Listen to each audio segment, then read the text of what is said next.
G'day folks, Rod Moore here from Moore Art School and Learn to Paint TV, and welcome to another exciting episode of Learn to Paint TV. Got a great little project for you this week, one of my favourite subjects that I keep coming back to again and again, and it's been a very popular subject with artists in Melbourne in particular for many years, and that's the Point Lonsdale Lighthouse. So if you ever get a chance, head down to the Point Lonsdale Lighthouse, take your paints and your easel with you and spend a day and do some paintings of the area there. So this is the finished painting that we're going to do. As you can see, we've got the lighthouse here sitting up on the hill. We've got a nice moody atmosphere in the sky, and it's a fun little project, one that pretty much anyone can have a go at. So just follow along with the steps in this week's episode. I know you're going to enjoy it, so let's get busy painting. So let's look at the painting we're going to do today, and we're going to do this painting of Point Lonsdale Lighthouse sitting on the hill. Fairly moody sky, some blue sky coming through here.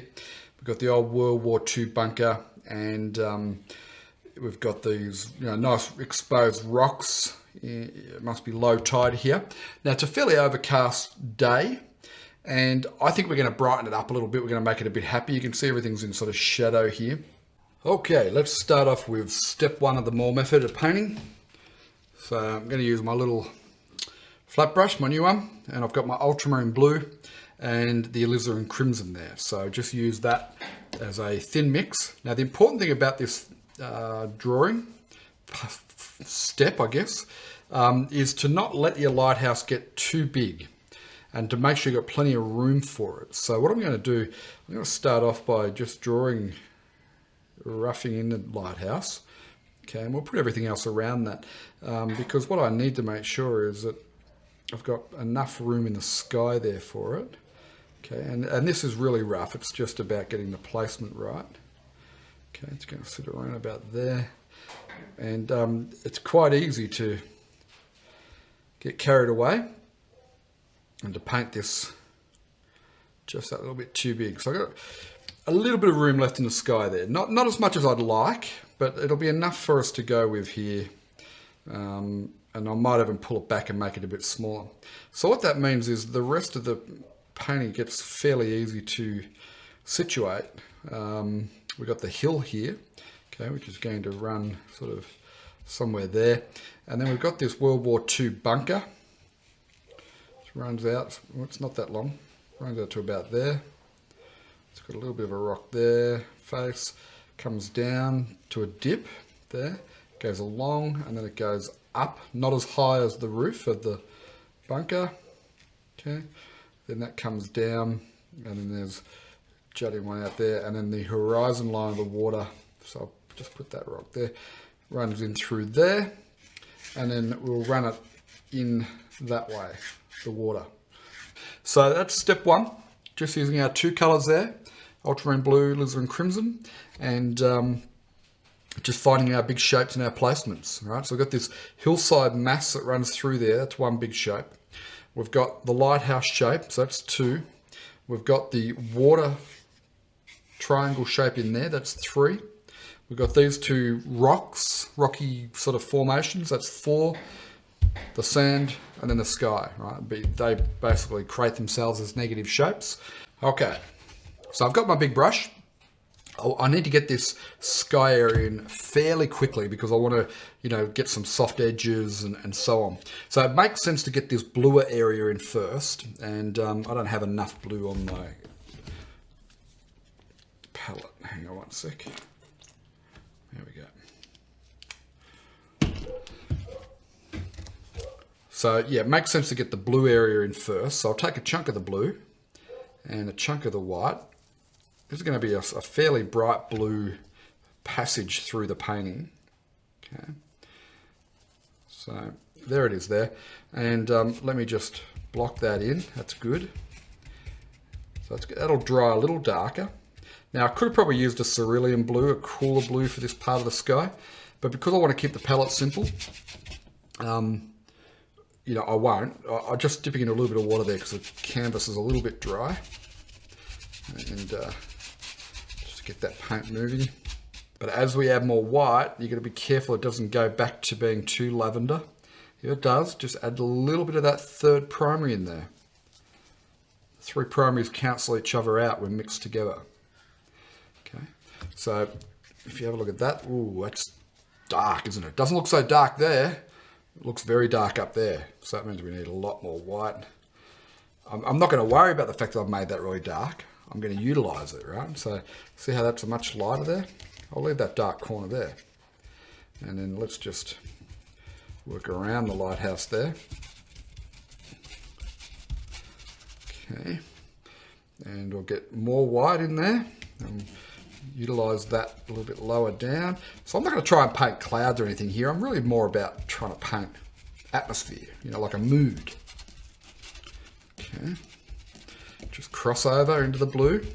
That blue's just had a little moment or two just to dry. You know, so it's drying off very slightly because I've got stronger light here. So the filming, you know, is better for you, a better experience for you. But it means that I've got to work quick because it's going to dry real fast. I've just pushed up into that dark, but not to worry. So this is what we've been using for the sky. I'm not going to mix paint over that. I want to keep that as a reference. So I'll take my ultramarine blue, because what I want to do is get a darker tone than that. So our ultramarine blue and alizarin crimson is the way to get that. And then our yellow ochre a little bit, okay? And this is going to be fairly dark. So I think to create a bit of depth, our darkest dark is going to be here with these rocks here, yeah? In the shadow of these rocks. So let's just block in a shape for those rocks.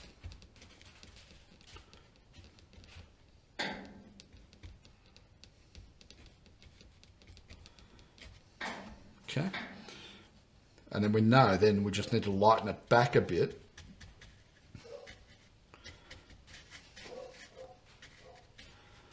Okay, and we'll put highlights and things over that. Get a touch bluer, just to cool it back a little bit, and a little touch of white in there, just because this one's just that little bit further behind. Okay. All right. Not sure about the shapes of those. We can try shaping it up later on. So now we've got this mass through here, and that's where we now want to get a little bit more earthy, rocky tone. So it's probably going to go sort of chocolatey brown, like so. So it's not going to look quite as dark. And you can see now, as I put that in, the sky doesn't look so dark now. Still looks fairly dark. Okay.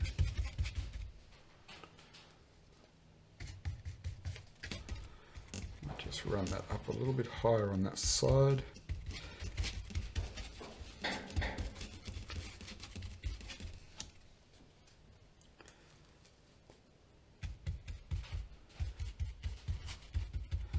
Okay, I'll get a little bit warmer, so a bit more red and yellow as I come down into the lighter open area. This is all in shadow in here. So now as we come down, we want to, there's my little bunker. As we come down, or sort of away from this embankment, we can warm it up.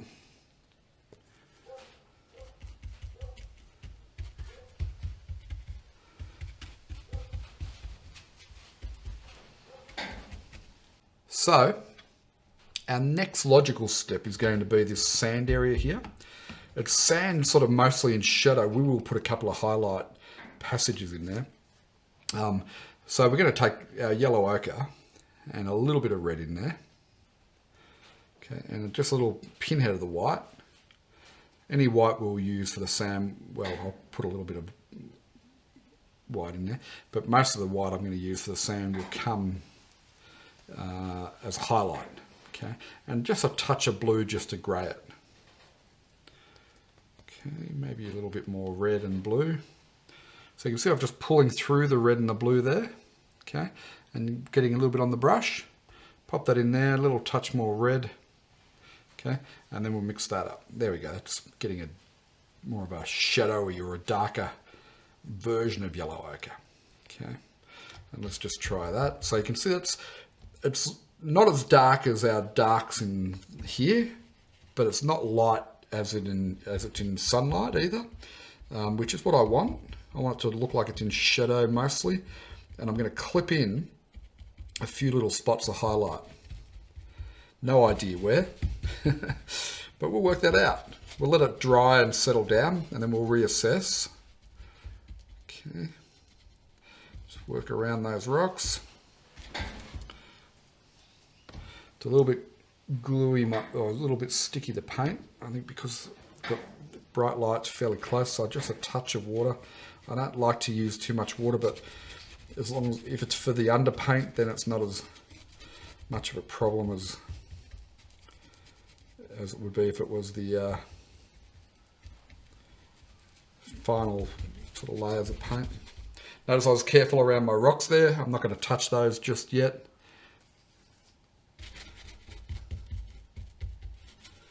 If I can avoid it. That one is thinner, the paint, not as much paint there, so I'll play up to that.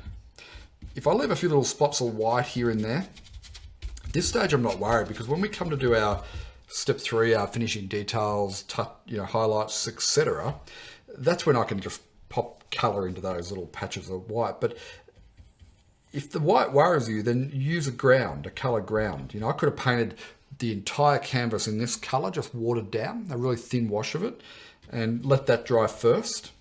And then I wouldn't have had to worry about little white patches.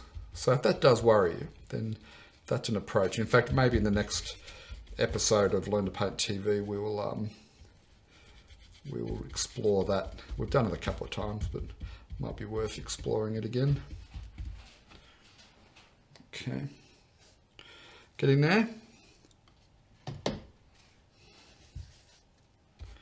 Just going to warm it up as it comes forward. A little bit more red. Why warming it up as it comes forward? Because warm colours, it's an illusion. It's turning the 3D world onto a 2D canvas. Warm colours come forward, cool colours go back. So we're going to get all this water in here. So I'm just going to pick up this blue, and I'm not going to do too much of this water for the time being. But the water is fairly light in the photo, so I'll just use that tone there. So that's way too bright, but rather than mix up more paint, I'll put it in, and then we'll paint over it in step 3. So I'm just blocking it in at the moment just to not leave that as a white patch, but we will detail it up. Now, notice when I'm out the back here, I'm painting it horizontally, okay? And then as I come down here, look at the angle here. I need to switch the brush angle. Run it that way. Okay. So I'm just using ultramarine blue, the crimson, and white. I'm looking for a light bluish grey, which is what I've got there. And if I just pop a tester on there, okay, that's pretty close to what we're looking for. Okay.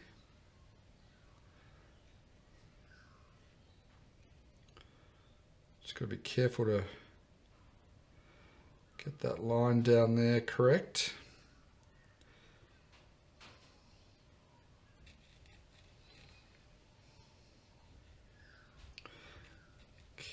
Now, because I've got that sky fairly dark, I think I could probably go a little bit lighter here.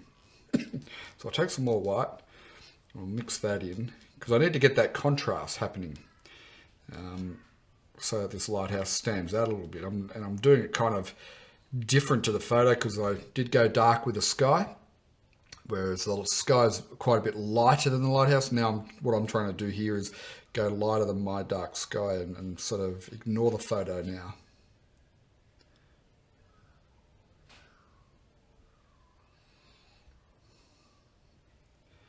That's going to work a bit better, I believe.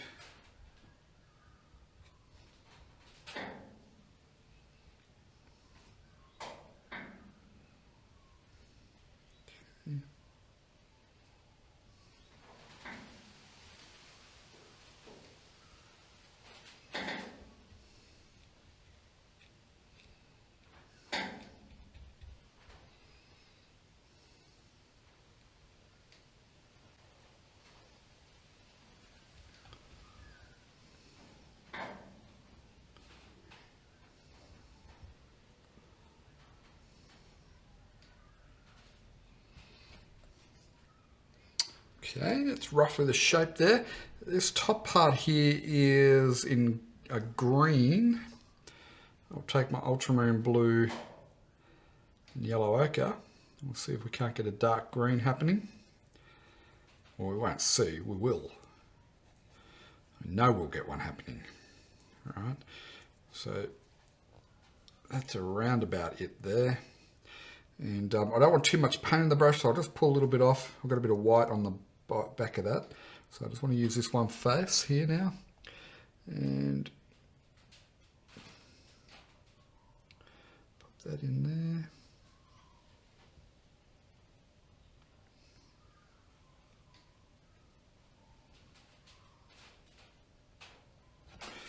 In here, so I've got it fairly dark at the moment. Let's just get some variation. So we'll come back to the lighthouse. I'll just let that dry off a bit. So you can see there that's way too bright. Okay, so I'll add some blue to that.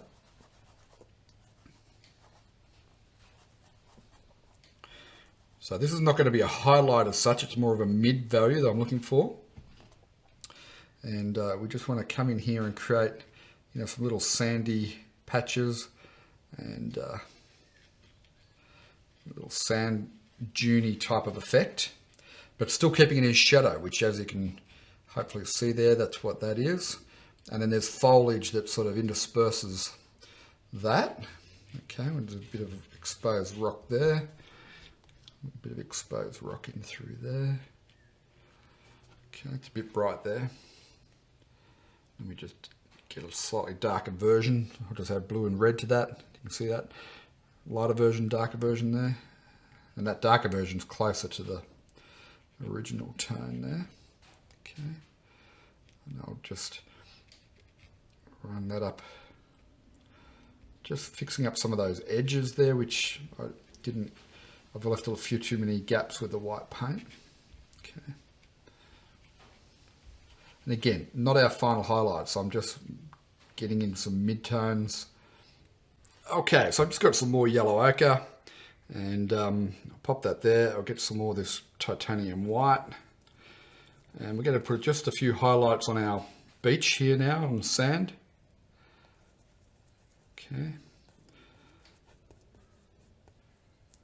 So that's fairly light compared to what's there. And we don't want to have this everywhere.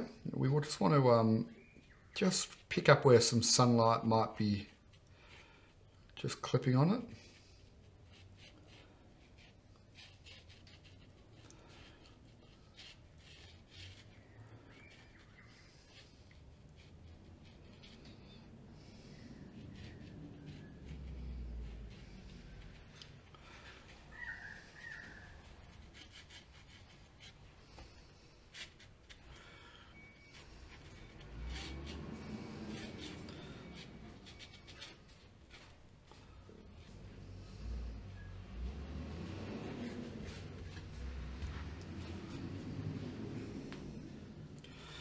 Okay, I'm going to do it just a little bit darker, so I'll take some darker yellow ochre and mix that to one edge.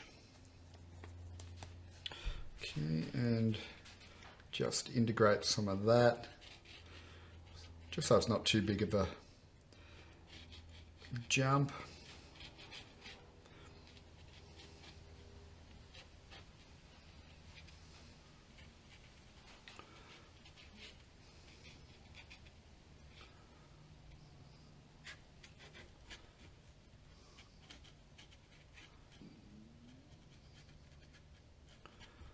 That in there, push it up into the rocks around here.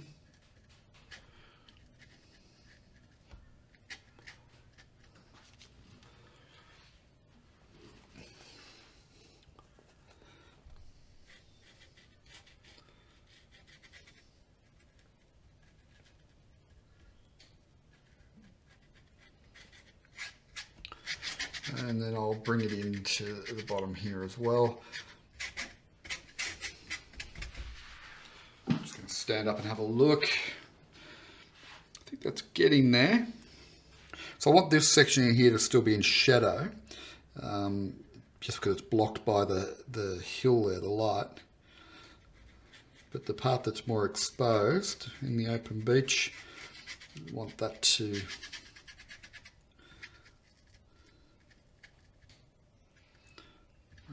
sand up into the rocks there to shape those up a bit.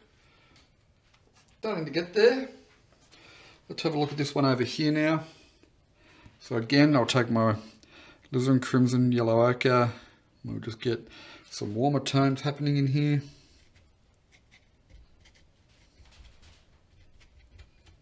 It was all a bit sort of lifeless and chocolatey, but that's okay. So we know what to do to fix it. Get some blues in there.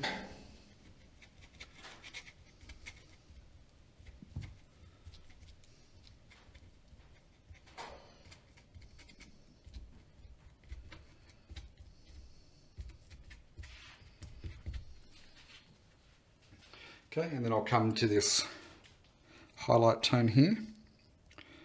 We'll get some of that on the tip of the brush.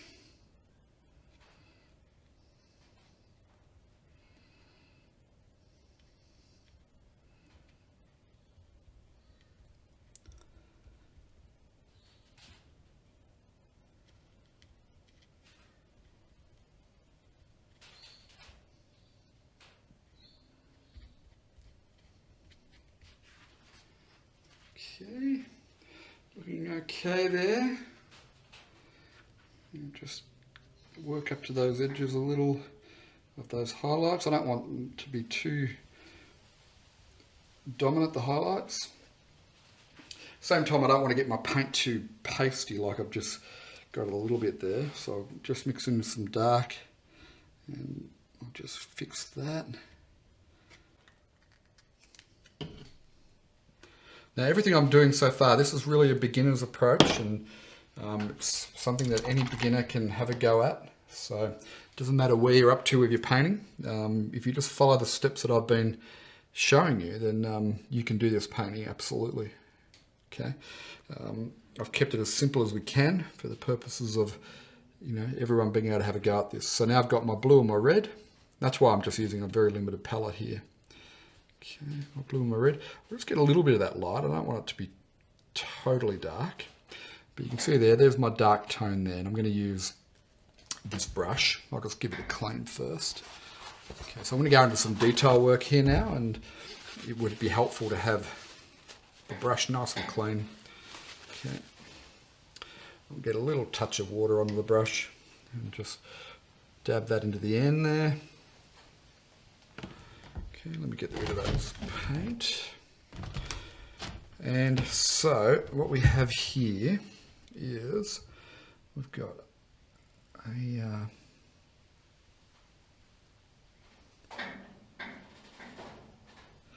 shadow that runs to there. There's a window there. Now again, I'm not going to go for a huge amount of accuracy with this. I'm just indicating is what we're looking to do here. So just so you know, look, there must be a window or something there. That's all we're really after.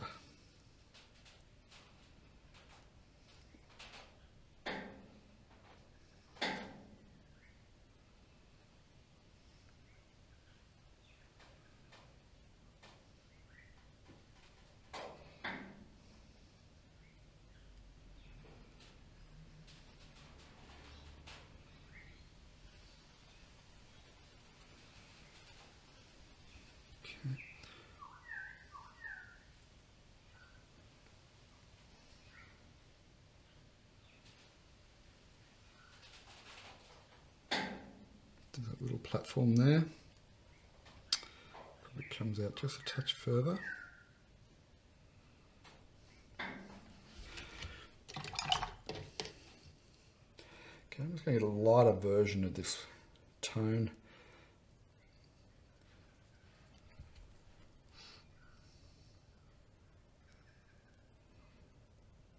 It's probably a little bit too light, so I'll get it darker.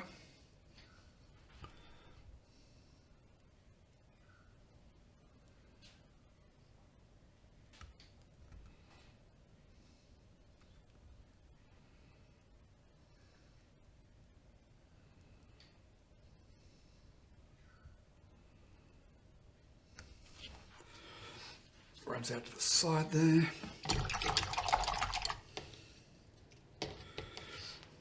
there's other shapes and things that are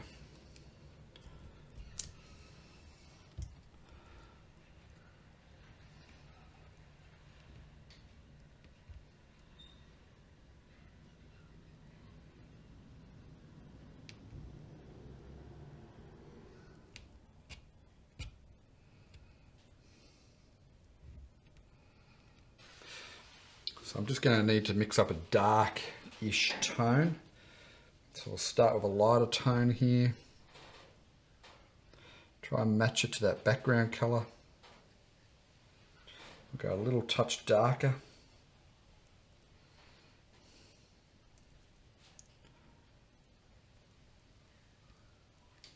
It's probably not a bad thing to do anyway, and I'll just work that out into the sky because it will enable me to sharpen up all those edges. So just what you do is you just dance it out into the sky like it's a bit of a wispy cloud. I think the main part is getting the main shapes and everything right. But what I'll add in a few little details though. So I'm just mixing up a white grey, okay? And then anyone who's been to Point Lonsdale will know there's this walkway, stairwell, it runs down to there. Now that tone is probably too bright. Right there.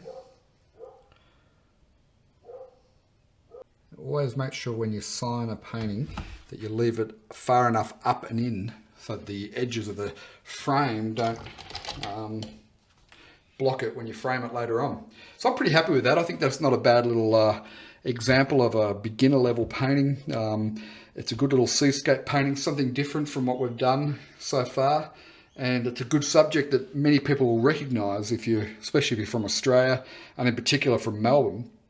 Lots of people will know this scene, so it's a good one to paint. I've done quite a few paintings of Point Lonsdale Lighthouse, and they always sell, if you pop them up on eBay or other sites, they always are popular because, as I said, it reminds people of holidays and happy memories. Certainly did for me.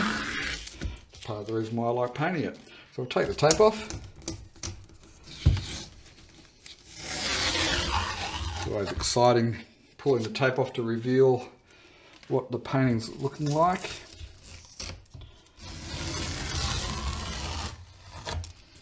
And there we go. So I hope you've enjoyed this episode. I've certainly enjoyed bringing it to you. Definitely have a go at this one, and I'd love to see your version of it.